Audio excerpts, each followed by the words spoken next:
Mashindano haya yana kazi ya kubeba Kiswahili chetu.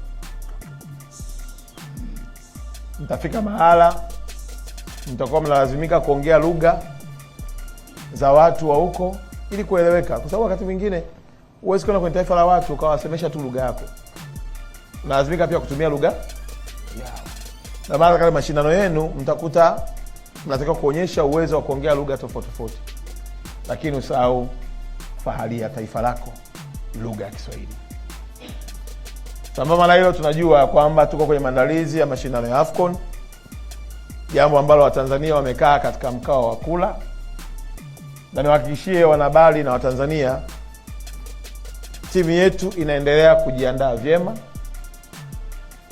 Daktari Samia ametupatia fedha za kutosha kwa ajili ya ujenzi wa miundombinu, na hata jana siku ya Jumapili nilikuwa nakagua maandalizi ya viwanja vya mazoezi, mkandarasi akiwa yuko site.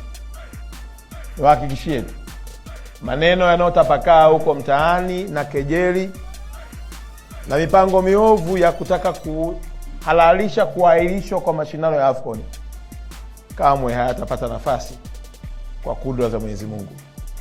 Ratiba iliyopangwa iko vile vile, na rais wa CAF na executive team yake walishakaa wakakubali ya kwamba mashindano yatafanyika na Tanzania ni mwenyeji, na rais wetu ameshalipa fedha zote za kuhakikisha kwamba mashindano haya yanafanyika wapi?